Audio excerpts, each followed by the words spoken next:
I picked up another subscriber in the last few minutes. Okay. Stop one. Chest magnet.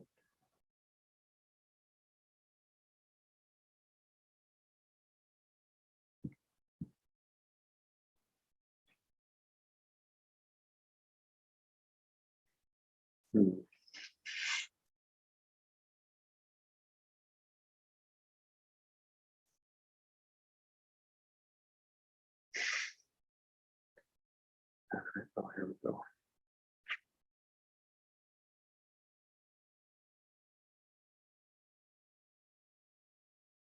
This full screen over here. You have one person watching so far. We're 5 minutes. I guess only 2 minutes early now.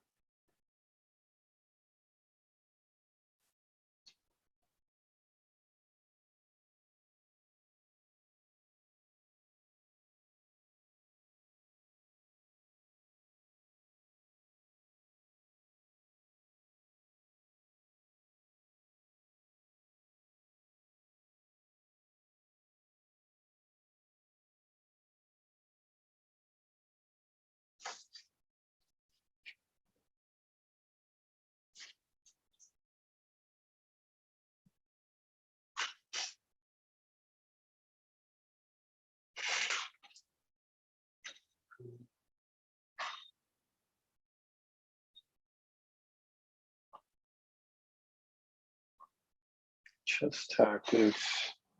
So there's 2 people on. Okay, so I am watching the text feed for YouTube. Might notice that I'm in Florida and I've got burned a little bit today. I went on a walk this morning for like 2 hours, and my skin is not used to Florida weather, or Florida sunshine. So if anybody wants to answer this, it is white to play and use a pin. And in a moment, I'll just kind of describe what a pin is in case anybody needs to know. But we'll give everybody a few moments to think about it.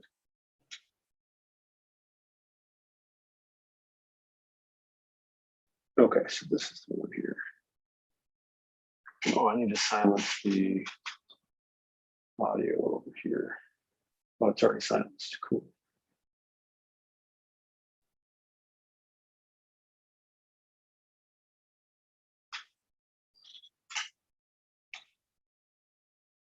So white to play a pin. So you could just write the notation for it. So chess notation, you would just, like if you wanted to make a queen move, you would say a capital Q, and then the square it ends up on. Let me get my mouse back over here and I'll kind of talk about files and rank. So, we've got these letters down here. So this is the C file. So this pawn is actually on C3. So if you want to move to C3, okay, so somebody did say bishop. So somebody did answer this. Okay.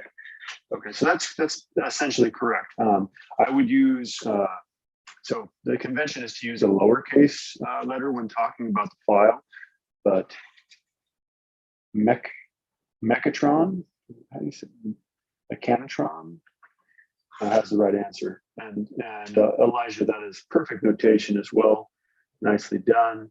So bishop to d4 is a pin, lining up the queen and the king.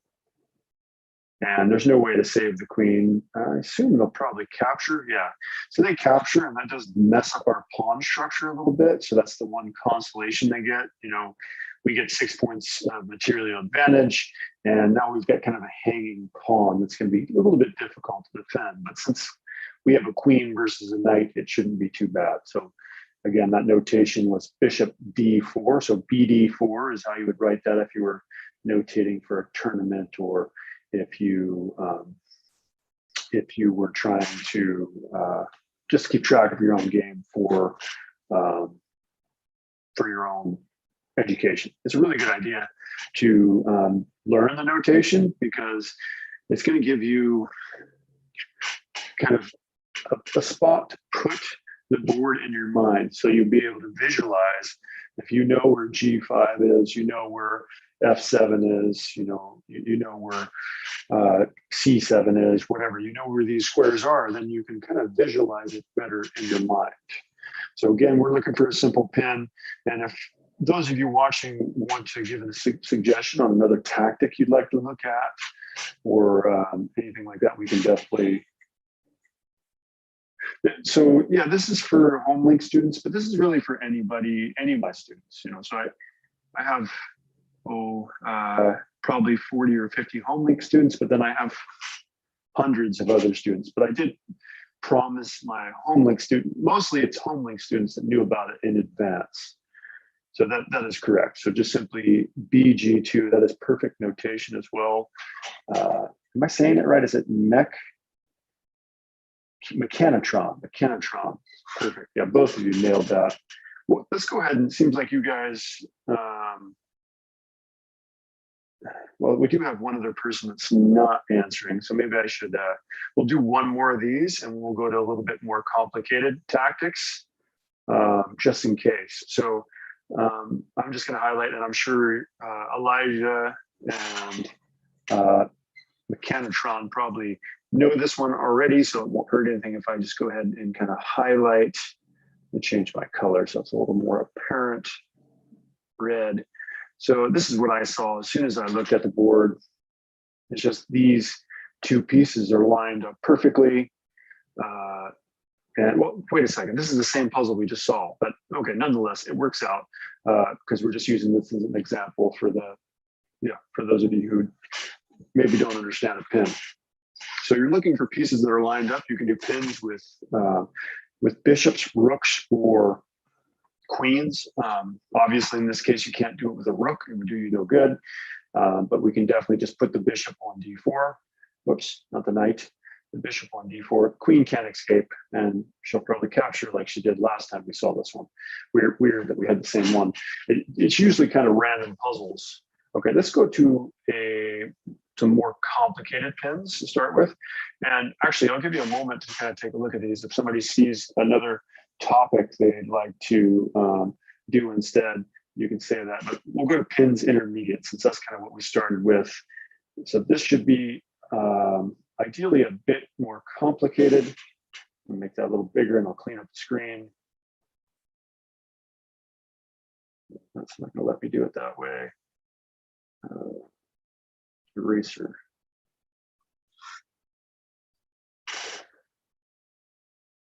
So a couple different pin options here, but there's only one pin that really is feasible.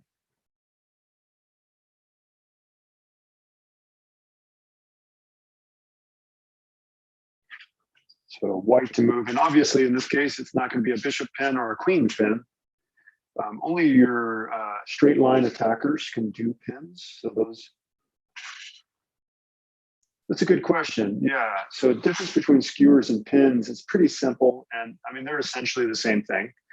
The only difference is with a pin, it's a lesser piece that is in the front. So in this case, it's going to be a knight that's in front. But you might have it the other way around, where you'd have like the king is attacked, like you check the king and he's got to move out of the way because he's the king, he has to get out of check, and then you strike a lesser piece behind him. That example is a skewer. So where you attack the greater piece and they have to move that greater piece and you win the lesser piece, that's a skewer. A pin is where it's a lesser piece in front and you don't want to move that lesser piece because there's a greater piece behind it. So that's really the only difference. Yeah, so one of these pins doesn't work because, well, yeah, if you play rook to c5, you lose your rook. You'll win a knight, but yeah, if you play rook to c5, as somebody did suggest, then knight to d3 check is pretty brutal. So that doesn't quite work. So I always suggest that we always consider every check, and you need to do that for your move. Look at all the checks that you can play, and then imagine the move you'd like to play, and imagine before you ever touch that piece, you've got to imagine what moves, what checks can my opponent play. So yeah, rook to f1 is the only one that works here, because now they can't play that checking move at all. There are no checks, and there's no way to save that knight. So we win it. Okay. All right. So like I said, some of these are a little bit more complicated. So I'm going to try not, so a couple of you are very bright already. I can see that you know these pretty well. So I'm going to just let this sit there for a moment and let you think about it.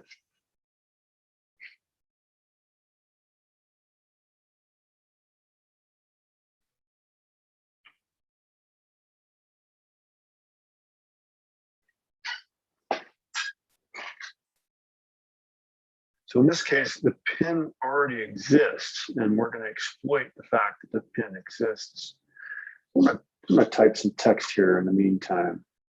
So 3 things we should always consider in every chess position. I'm going to change the color. So let's make it bigger too. Okay. So number 1, I think we shouldn't waste our time thinking about other moves until we've considered every check that we can play and every check that our opponent might play against us afterwards. Captures. And then 3 is loose or semi-loose pieces. Okay, so we should always consider those things before we make a move. And you should really do it on both sides. On the puzzles, it's not quite as detrimental if you neglect to consider your opponent's moves, but it's a bad habit to get into.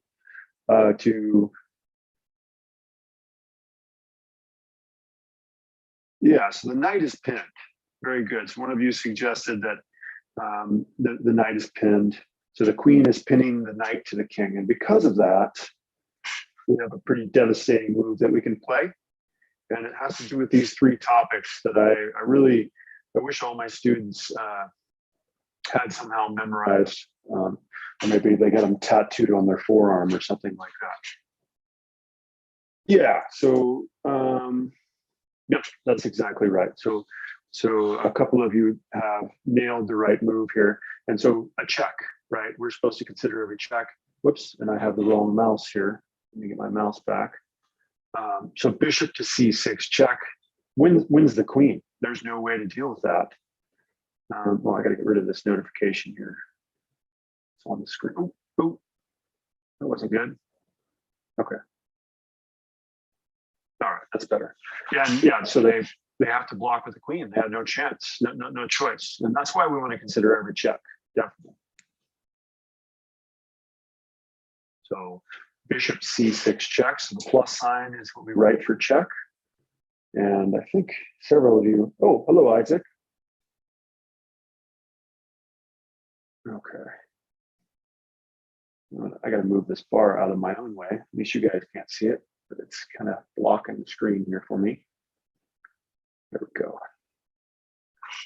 All right. So we are doing, for those of you who just joined, we're doing pins intermediate. So pins are, I think it's kind of the most simple tactic. Of course, these are a little bit more difficult, but in general, a pin is just where you take a ranged attacker, like a bishop, a rook, or a queen. So the guys that ranged attackers that shoot in a straight line. So it doesn't work for knights, it doesn't work for kings, and it doesn't work for pawns. And you line up your attacking piece with 2 of your opponent's pieces. Oh. So I can't remember how to say that name. Like Cyan, am I saying that right? Good to see you. And okay, and Isaac, I haven't even actually looked at it.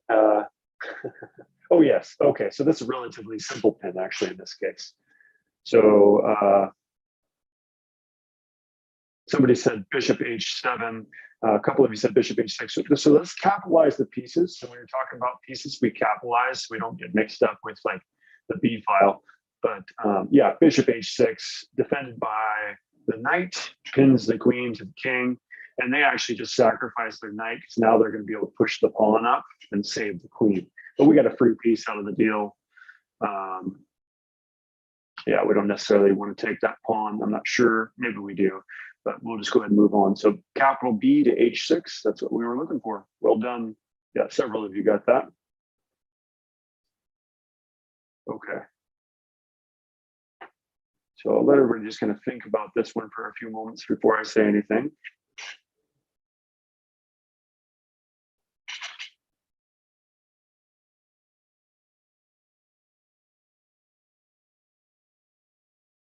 Yeah, we won.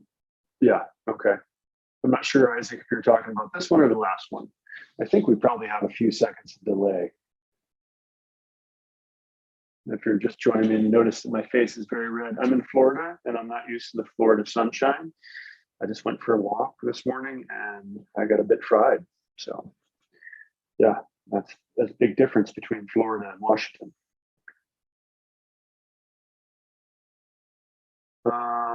Somebody said he takes F4. He takes F4. That's our own pawn. Oh, yeah. Yeah, so I don't know if you guys are all watching the chat. So I kind of feel like once it's said, maybe I have to kind of go with it. So yeah, there is a pin on the board actually in this case. So our rook is pinning the pawn to the queen. So we can actually just go ahead and capture that knight. So it's kind of tough to do. A lot of students won't even consider a move where you're like, well, I'm going to lose the queen. And this would have been a bit dangerous. You know, they could actually capture, and there is a pass on, but instead they just went ahead and captured, kind of a desperado maneuver with their queen. I'm not sure how we want to play this. Probably, I don't know. Any suggestions? I'll raise this, and you guys suggest what we should do as far as how to play this further. So, you know, that black, of course, the computer playing this is basically a grandmaster. So it saw that it was going to lose its queen if it tried to capture our queen. And, you know, being down a piece, if you're down material, you don't want to do further trades. You want to avoid trades. Well, it wasn't even trade because we got the knight. What did they take there? I'm sorry. I think it was just a pawn, right? Let me double check. Yeah, they just took a pawn. And so, I don't know, what should we do here? Yeah, so if we played queen takes d3, you know, we could have lost our queen, but then of course we would take their queen, and our knight was keeping that pawn from advancing, you know. So if they took on d3 with their pawn, we would take their queen, and then, you know, if they tried to push our pawn, we had our knight kind of in position. Queen takes d6. What? Wait. Queen takes d6. I'm confused by that answer. I don't see how we play queen takes d6. So we're playing for white. That's what I was thinking, was rook takes c4. So somebody's saying rook takes c4. I think that would be okay. Although we end up losing another pawn. I don't know. Maybe, I'm not sure if maybe we should just play queen back and defend our pawn rather than looking to trade pieces. I don't know. So rook takes c4. Okay, I'll play rook takes c4. We're going to get credit anyway. They'll probably trade rooks. I don't know. I guess they should avoid trading rooks since they're down. It says spectacular. Oh, they meant g6. Okay. Okay, kind of a simple pin here again. So white to play. Queen takes g6, check. Oh, course, that's on the last puzzle. I don't, not even remembering how that was set up on the last one. That's the problem with this program, is I can't backwards. I'm gonna put my glass of water.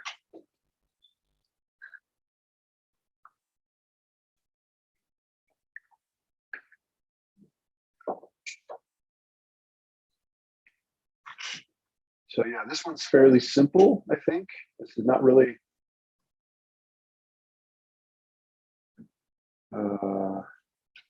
King H2.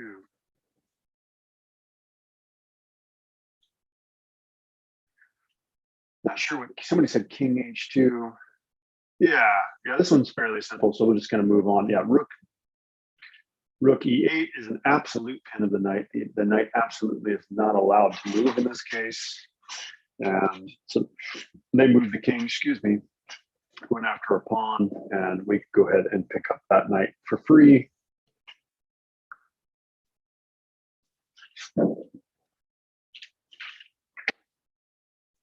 Okay, this is something different. But, let's maybe go to a different tactic. Seems like you guys are pretty good with those. Let's try some forks for a little bit. So forks are definitely a more complicated tactic because any piece can do forks. You know, there's 6 different types of pieces on the chessboard, and all of them do forks differently.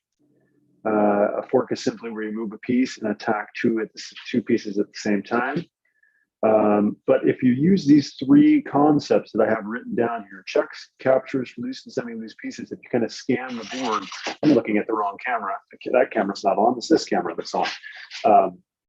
If you scan the board for these 3 things, then you are going to find tactics, and you're more likely to find tactics.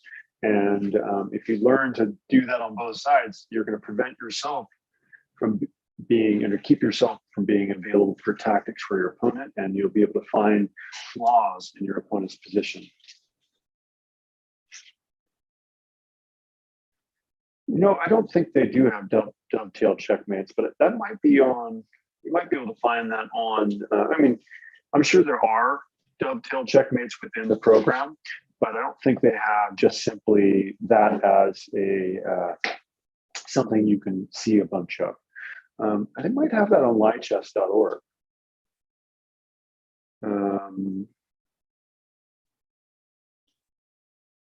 Oh, right. Okay. So just a simple fork, right?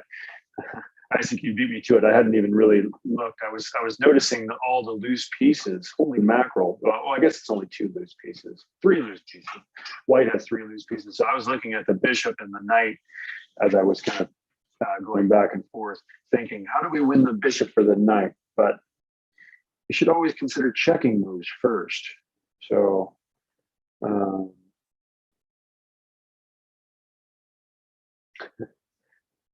So yeah, Isaac, you got the correct move there.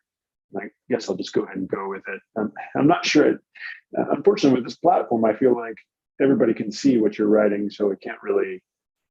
Don't want to really leave a bunch of time for everybody else to think about it, because it's probably already everybody probably knows the answer as it's written down there. So yeah, knight captures F2 check, does pick up one of the loose pieces. So checking move, the rook is loose. And so there we go.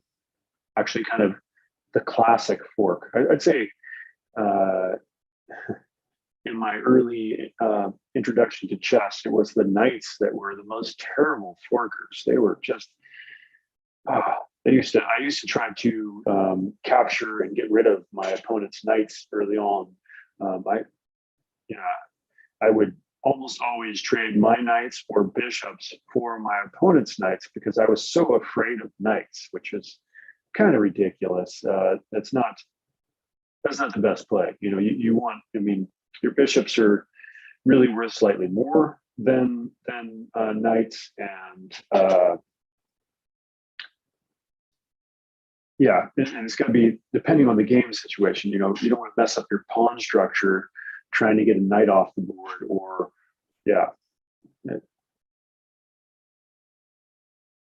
wins the rook.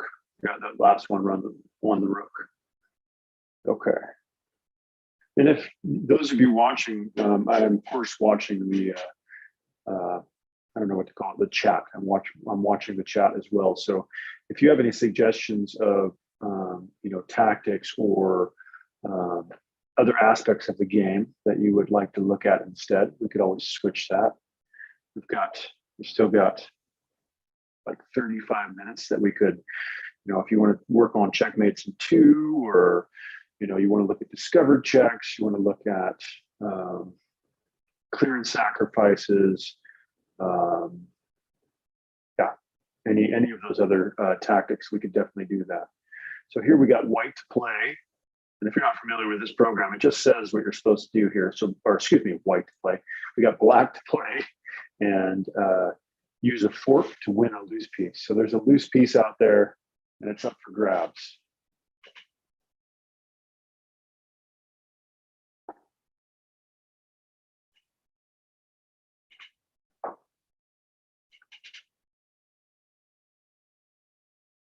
I can definitely demonstrate how to do checkmate with the rook and king. I have a method to do that. I don't think.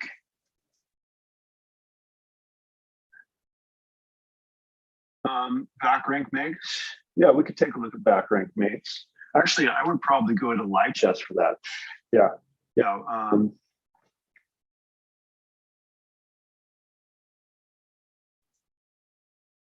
Do we want to do this one first since we have it up here? Let's just answer this one and then we can switch. I'll quickly go over how I would do checkmate with a king and rook after this one, and then we'll go to back rank mates.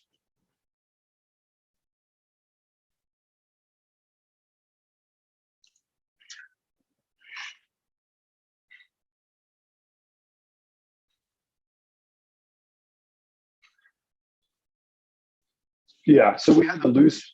Well, so actually, a lot of people ask what a semi-loose piece is. So I did mention, down here it says semi-loose pieces. So a semi-loose piece is a piece that is attacked and defended the same number of times.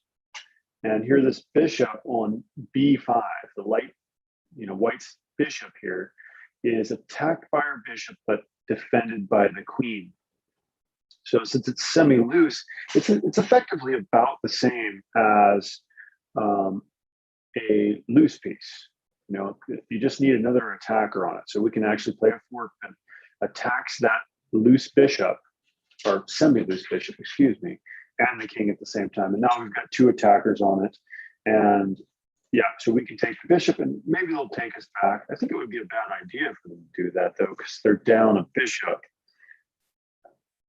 And then we can just go ahead and take the queen back. I'm actually a little surprised that they do capture the queen. It seems like they mustn't have had any choice because, well, this program is a pretty good chess player, essentially. Okay, I'm going to real quick just demonstrate how to do the mate with the rook and king.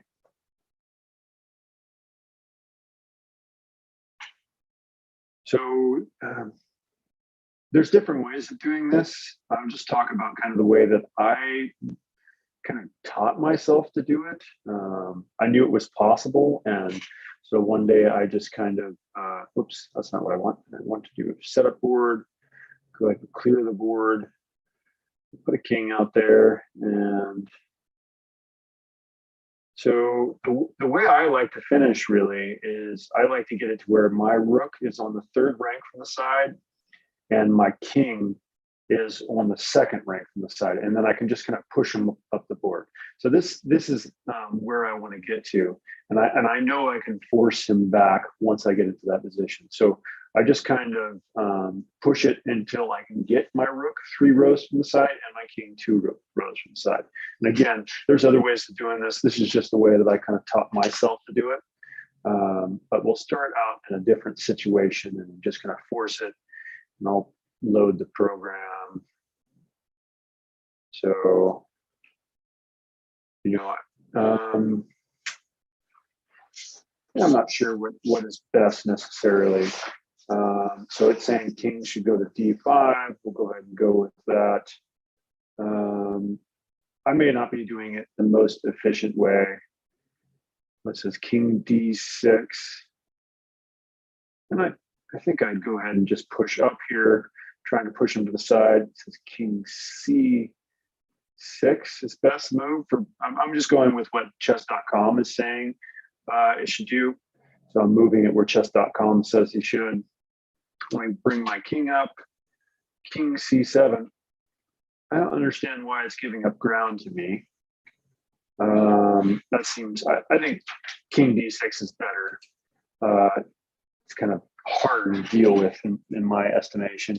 So king back to c6, and now I can get this kind of, so some people call this the box mate. You're kind of like making smaller and smaller boxes. And now it's saying king b6 or king c7. King b6 is kind of a little tougher for me to deal with, not by much, but now it says king c7. Well, if it plays king c7, then I'm really happy. It makes this a little bit easier. So now I already have my rook where I want it, and the king's really got nowhere to go at this point. I'm going to be able to bring my king around and chase him down. So it's saying king c8 or king b7. Well, even if he goes c8, I'm just going to bring my king. That's what I'm looking for here. King c7. I'm coming around, saying king c8. That's fine. So king c8. I actually play this move here because my king is covering the d file, and this is going to push him back. So he attacks my rook. I can defend my rook. And now, where is he going to go? Well, king b8, I guess, is the most challenging. So basically, in this situation, if you can move your king forward, you should. If you're able to move your king forward, you should. So if he steps back to a7 or something, yeah, I'm going to push the king. But if he goes here, well, then I just do the same thing with my rook. My king's taking the c file, and probably best for him is to challenge my rook again. And then I would go here, and it's already over. Sometimes, and then this is checkmate. Sometimes though, you might have, let's see, how would I set that up? Sometimes you have like a buy move where you can't really do anything. Let's say he moves here. Oh, it's not his move, darn it. So if it was my move in this situation, it's not. I would just move my rook somewhere on the sixth rank here, just anywhere. Well, obviously not over on A or B file, but you could move it all the way back here, and then he's got to do something. Either he scoots back. If he goes to the A file, then we push our king forward to the C file, and if he goes to b8, then we would check him like we ended up doing before, and you end up pushing him back. But the final position, you're just looking for this situation here as the box mate. Definitely something that you want to. Hello, hey Annika, good to see you. Yeah, definitely something that you want to practice. It's going to give you a lot more confidence once you know you can pull off this checkmate, and you're like, well, I'm up a rook, so let's just start trading and simplifying material. I don't even need a pawn. We can just trade off everything, and then I can finish it off with a rook and a king. And it's actually, once you've practiced it enough, it's a pretty simple checkmate. Let's go to light chess now and look at some back rank checkmates.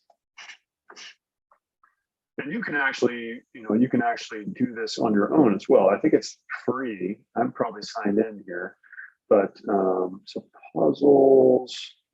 No, I want to go learn, practice, and then checkmate patterns. And I think back rank mate. So this is it right here. Let me see. Can I actually move that? Or I guess is there a tool to move? Oh yeah. That looks better over there. And then I need to erase. So this one should be hopefully fairly easy. It's white to play and checkmate in a single move. I need to move this bar somewhere a little more convenient. That'll work.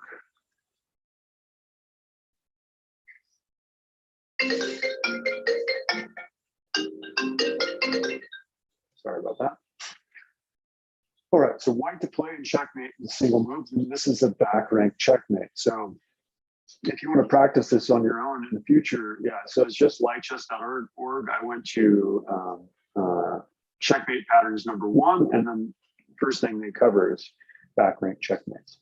Yeah, so rook to e8 is a standard back rank checkmate, and we're just going to see several variations of back rank checkmates, some of which will actually get a bit complicated.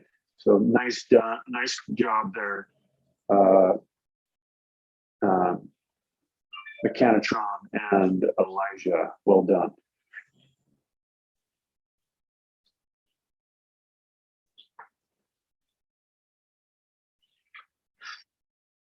So this is checkmate in 2.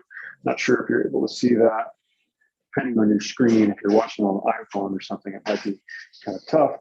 So this is actually mate in 2. So it's going to be white move, black's got to respond in some way. There's a couple different ways to do it. And then white's going to checkmate. I'm going to grab some water. I'll step away for just a split second. Although I can, well, yeah. I was going to say I can hear you, but actually I can't hear you at all in this one.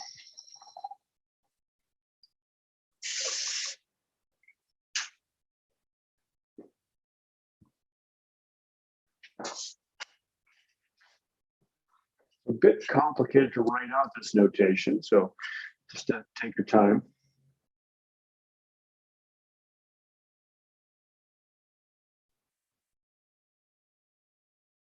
You saw this already?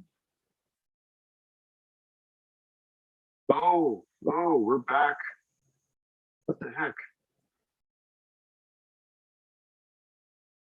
What is going on? Yeah, there is some sort of glitch. I'm looking at the other screen here. It seems like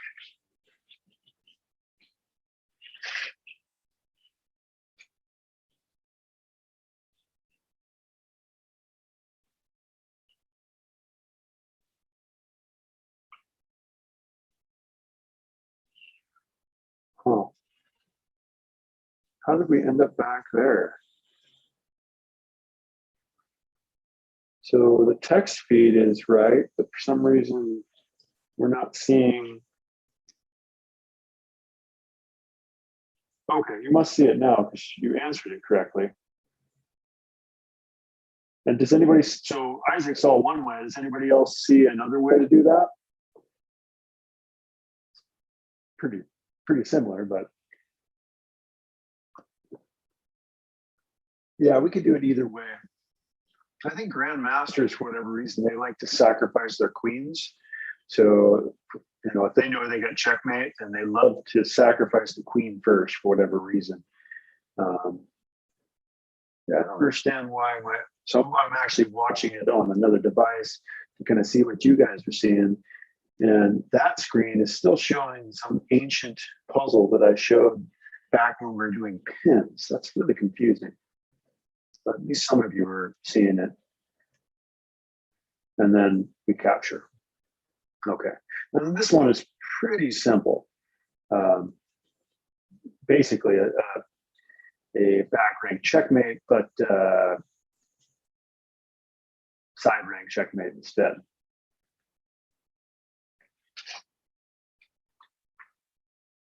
But I'll give you a moment to answer it. Just a mate in 1, mate in a single move.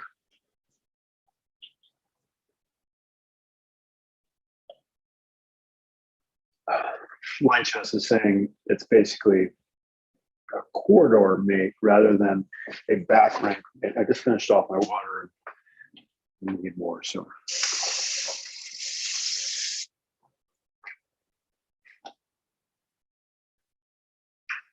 That's weird. So my other device is still showing, yeah, rook a1. Nicely done, Elijah. I'm going to turn off this other device. Okay, so this is now mate in 3. So this is quite a bit more complicated.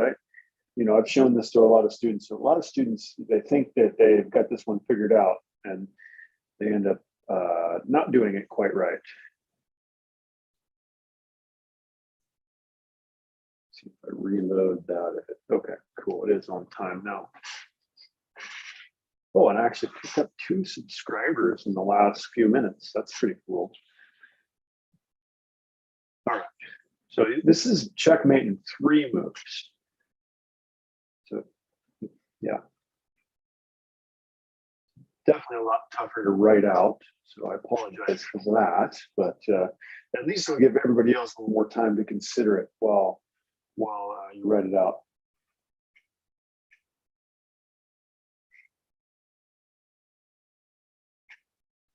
So checkmate in 3. So you can't answer it with 1 move. You're on the right track, I suppose, but it's not a 1 move deal.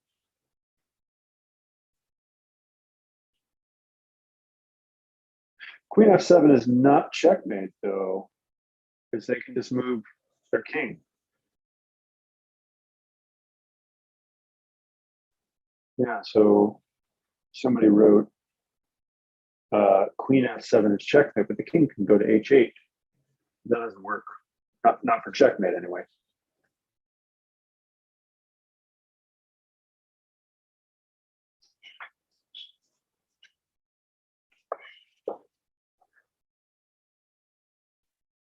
In this,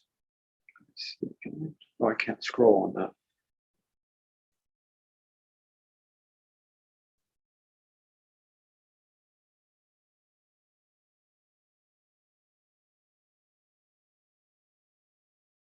Oh, that is Elijah's spare. Okay.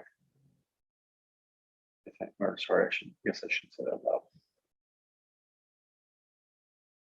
Queen a8. Well, so checkmate is, so the symbol that you're using, Mechanotron, is not, so that signifies checkmate. But so if we play queen to a8 there, they can probably just play, you know, probably just block with the bishop.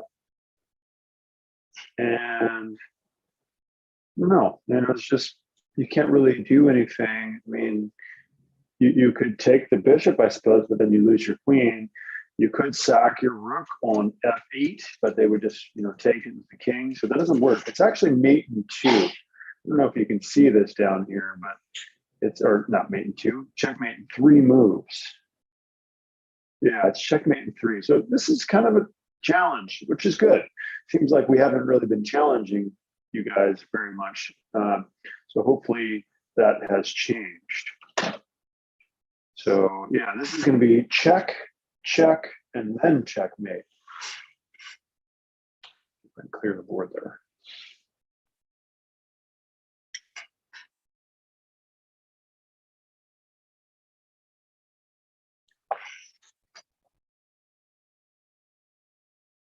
Okay, yeah, so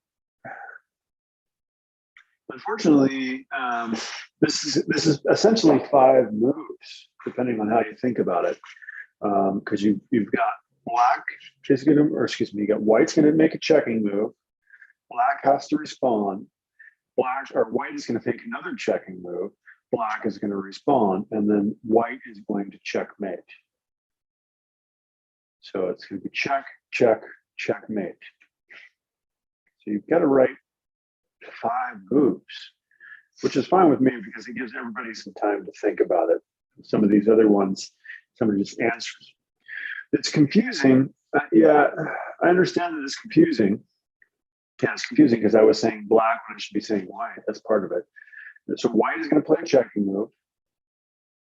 And so you've got to consider every check. You've got to consider every check. And, you know, I've had a lot of students will say, well, you know, it's queen to f8, and then bishop takes f8, and then rook takes f8 is checkmate. Well, no, because king takes f8, so it doesn't quite work. That's almost the right idea. The trouble is you've got to push the king away first.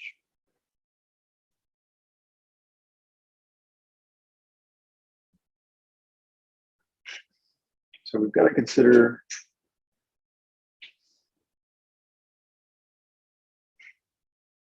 let's consider every check.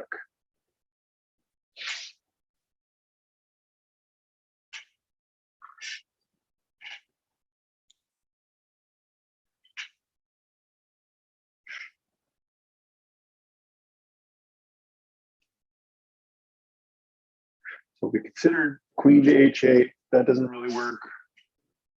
Or excuse me, queen to a8, that doesn't really work because they can just block with either their queen or their bishop.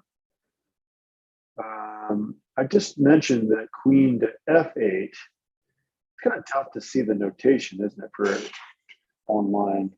Pretty tiny. Might be able to, I could maybe write, yeah, I don't know. Let's see if I can make it a little bit bigger.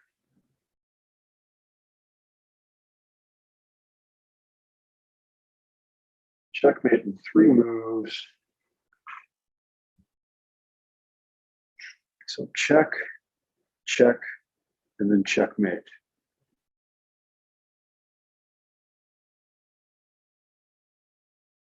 So it's a we're trying to do a back rank checkmate, but the king's not in the right position, basically. You know, with a back rank checkmate, the king's supposed to be like blocked in with usually by his own pawns. But the king is on the edge of his pawns, so we can't do the back rank checkmate. We've got to push him back, right? We're going to push that king back. And I know this is checkmate in 3, which, you know, solving a checkmate in 3 a lot of times can be very challenging. But if you know your final goal is kind of that back rank checkmate scenario, which is usually done with the rook, and in this case it's the same thing, then it kind of simplifies the task a little bit. Boy. Hopefully my forehead doesn't end up peeling tomorrow. I don't think it's that bad, actually. It's just a little burned. I was going for a morning walk and that happened. It's crazy. The sun is much meaner in Florida. I don't even think I can burn in Washington.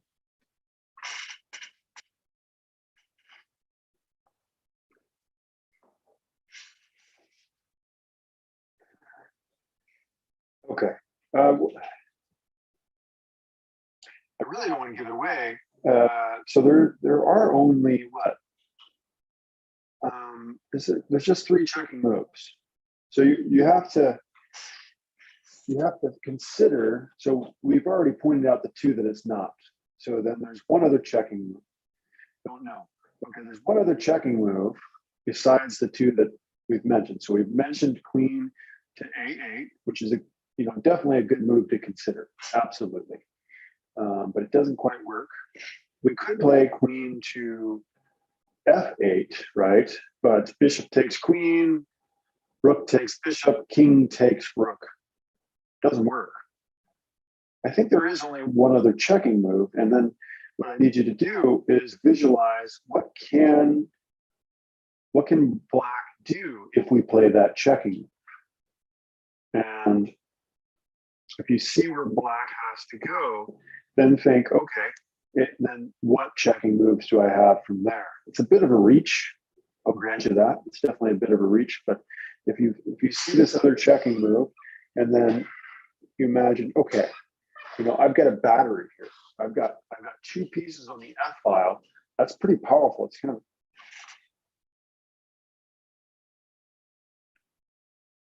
very good. That's exactly right.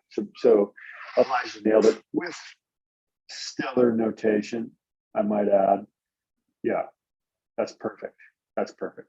A bit difficult to write all that out, but that's what I was looking for. I figured, somebody, is trying to, maybe they know it, and then that gives everybody else time to think about this. So yeah, you should always consider every check.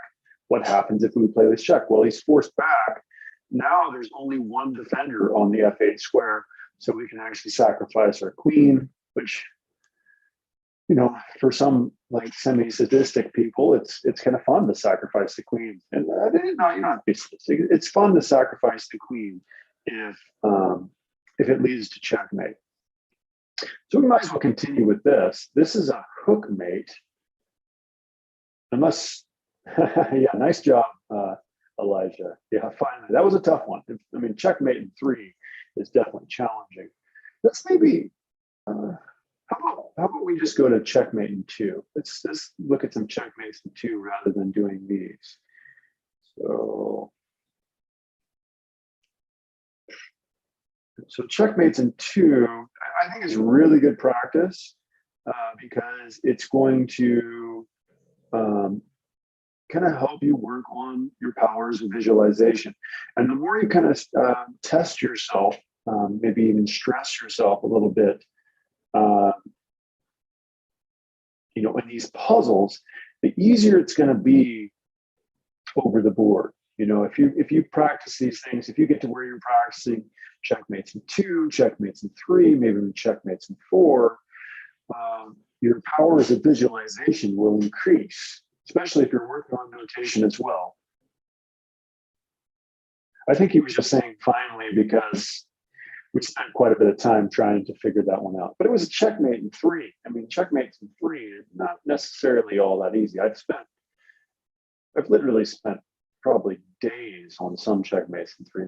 I mean, usually I can solve a checkmate in 3 fairly quickly, like within half a cup of coffee or something like that. But sometimes there's checkmates in 3s and I'm just like, just can't get this one. And usually it's because it's like, maybe there's like a checking move and then there's like a quiet move. So most of the time, if you're gonna have a checkmate in 2 or a checkmate in 3, it's gonna be check, check, checkmate if it's checkmate in 3, or check and then checkmate if it's checkmate in 2. But sometimes you'll have a quiet move, and those are the tough ones. So it's like you play a checking move, and then you know it forces them somewhere, and then there's a quiet move that's a non-checking move that you're going to play, and those are the ones that I usually struggle with. All right, so this is checkmate in just 2 moves here, and I don't know what the answer is, so I'm going to take a look at it.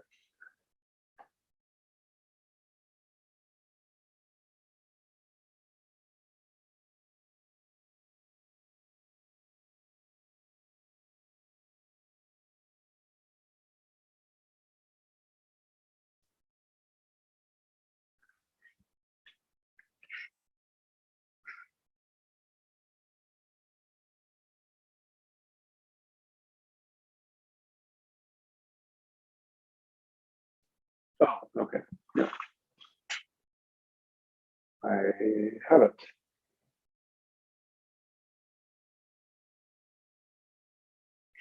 So white to play, checkmate in 2. And as I mentioned, it's usually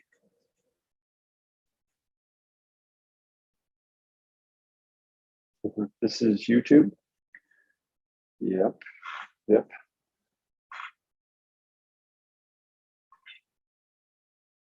Nicely done, Elijah. That was super quick, actually. Yep. So checkmate in 2.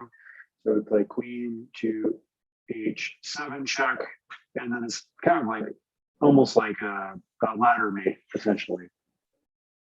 Oh wait. Oh yeah, yeah. Not checkmate. Yeah, check. That's right. Mm-hmm. Mm-hmm.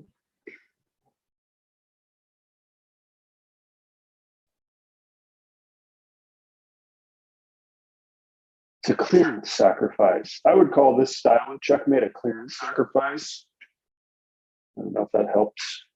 Maybe I shouldn't have given that away right away.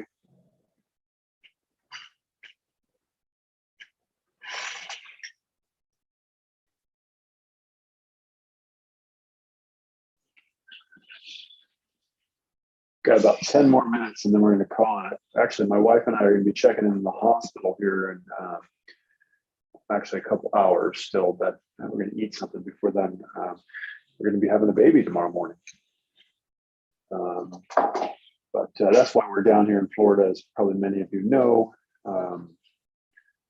Yeah, our baby needs a special surgery. So we're at the hospital that is best at that sort of surgery. Okay, so yeah, but that doesn't answer it. So this is not a 1-move checkmate, so you can't just give me 1 move. You actually have to give me 3 moves, essentially. right? So you get white move, black move, white move. And it is really good for chess players to get a feel for the notation or the coordinate system on the chessboard. This is what enables some grandmasters. So there was a grandmaster back in kind of the end of World War II named Grandmaster Nidorf. I don't remember what Nidorf's first name is, but Nidorf actually, in order to kind of draw attention to himself, because he got, during the war, he ended up getting sent down to South America. And so he organized a blindfold game. So he's blindfolded. He played 50 people at the same time. 50 people blindfolded. I think he won 46, lost 2, and drew 2. It's pretty close to those numbers. So he's holding all these positions in his mind. And that's part of what you gain from learning how to do this. Well, thank you. Yeah.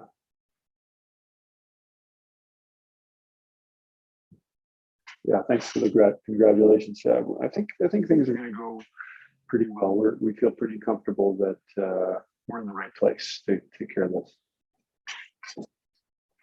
Yeah.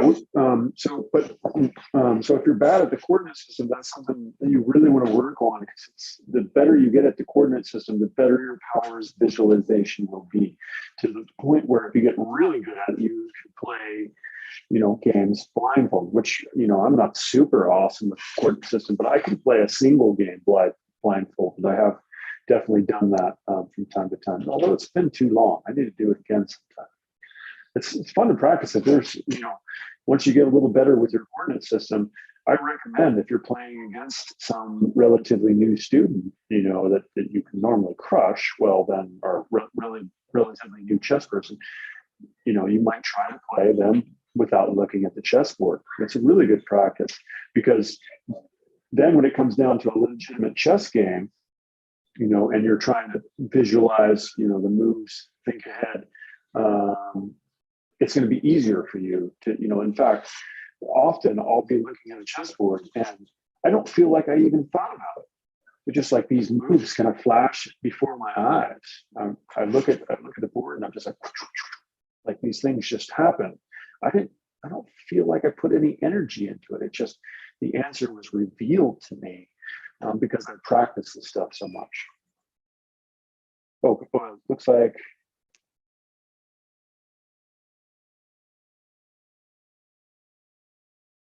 No, you can't play queen takes g7. You could play queen takes g7, but then they would play queen. They would play queen takes. Wait, hold on a second.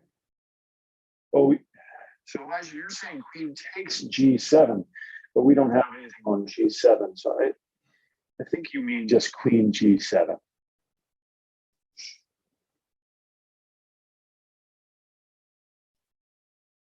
Yeah, so your notation is not quite right, but I think you have the right move. So rook g8 check, bishop takes g8, and then just queen to g7. So you don't say takes, but yeah. So we sacrifice the rook, and then we just play queen g7, and that's checkmate. And that's what I would call a clearance sacrifice. So you have a piece that's basically in your own way, and you have to get that piece out of the way.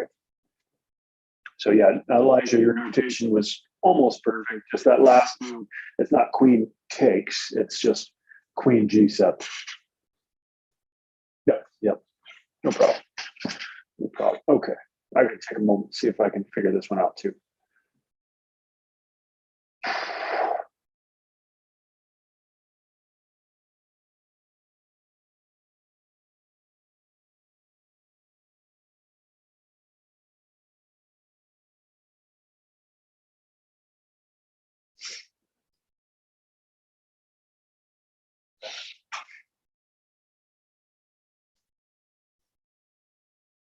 Yeah. And then the Canatron, then you would use that hashtag to signify checkmate. That's just convention of how we, checkmate is a hashtag. So in some programs, they use plus because I guess they don't have hashtags, but generally it's hashtag we use for checkmate. But Otherwise, your notation. Oh, and actually, we would say, for the last one, we would say rook. Wasn't there something on G8? I think it was rook captures G8, wasn't it? Oh, no, it was just rook G8. Never mind, there was nothing on G8. So RG8 plus, yeah, and none of the ones that's correct. Check. Is that the only checking move?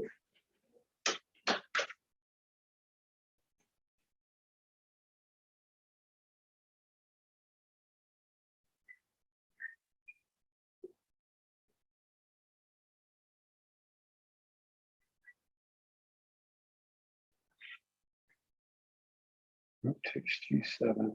Oh, I missed that check. Takes. And then either way he goes is checkmate. Yeah. Somehow I missed rook takes G7 for a second. I was like, there's only one check, isn't there? I was thinking you had to push the pawn, but I think Canatron is actually right. Rook takes G7, and then the king can go either to F8 or H8. It doesn't matter though, because the knight finishes him off either way. So awesome job. Yep, rook captures, and then in this case he went to F8, but it doesn't matter. Either direction he would have went, the knight would have checkmated. Awesome job. All right, this will be the last one. So white playing checkmate in 2 moves. And before we do go, so I'll just mention this. So I will be doing another class next week. Hopefully it'll be a little better polished, but I'll be doing another class next week. And I sent out emails kind of trying to get information, feedback on what day and time would work best for people. I'm just going to try to do it, the time that most people can join me. So that's, and I think I'll just do that every week here while I'm in Florida. And I might continue it when I get back to Washington. I think I'd like to do that, actually.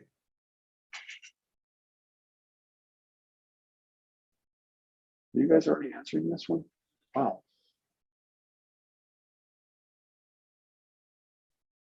Okay, nice. No, so I'm not sure if it's going to be the same time. Like I said, I sent out some emails to hopefully everybody. And I want to find out what times work best for everybody. And then that's what I'll go with. Like we only had I think 6 people here today. So can you do Zoom next time? So this is actually through Zoom. So I can actually give you the Zoom link as well next time. I was actually thinking I could just do it on YouTube, and I was trying to work that out. And yeah, evidently you can't do it just through YouTube. You have to use some sort of streaming platform like Zoom or something else in order to make it work. So initially I wasn't intending that.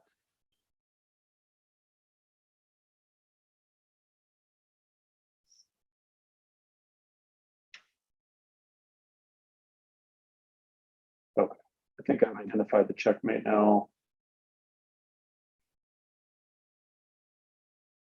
Double check. There's no way to get out of that, I think. Yeah, okay. Yeah, I'll probably do Zoom again next time. Okay, so we got a mate in 2. This is the last one for today.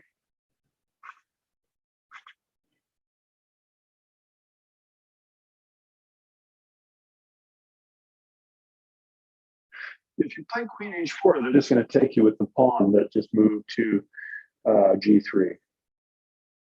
So knight G3 check, pawn takes G3, and then if you play Queen H4, then the pawn on G3 just eats your queen.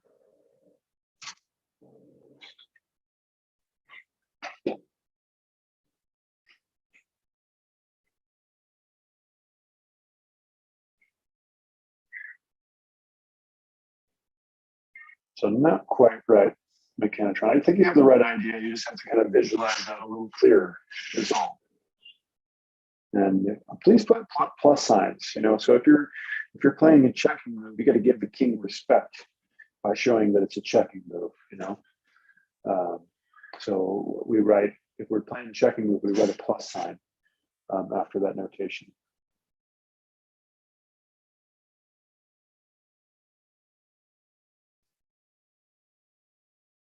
So, but Mechanotron, you're definitely on the right track. Just not quite.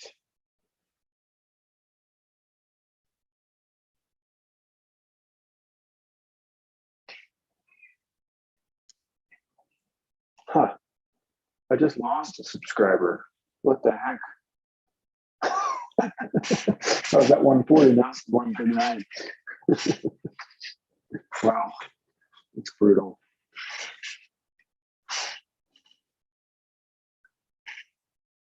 Pawn, so pawn takes, so that is correct. That is correct notation, or that is the correct move.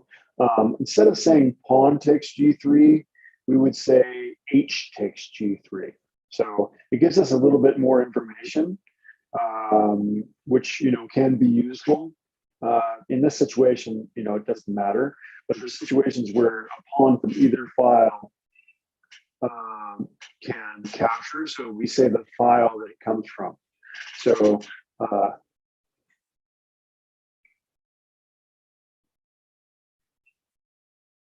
yeah, so Elijah is actually written, well, it would be perfect notation, except for it can't be queen to h4. If you play queen to h4, the pawn on g3 captures you. So we actually, as Mechanotron put, it's queen to h5. So yeah, we play this checking move, and then the queen just steps over here, and that is checkmate. I had gained two subscribers, but then I just lost one. But nonetheless, yeah, no big deal. So yeah, we'll be meeting again next week. I'm not sure when that'll be. I will obviously be sending out, well, not obviously, but I will send out an email probably Friday or Saturday, saying what day it'll be. If it's, you know, Monday, Tuesday, Wednesday, Thursday, Friday, whatever it ends up being, and then what time it will be. And it's just going to be based on the responses I get in emails for, you know, what times work for the most people. I'm going to try to make it available to as many people as possible. But yeah, thank you for joining me today. I'm going to go ahead and call it a day. Yeah. And you can also, you know, if you're suggesting times, you might also suggest things that we can talk about too, you know, and you don't have to. We could also just talk about that in the feed as well. Okay, take care, everybody. I gotta get going. Thank you.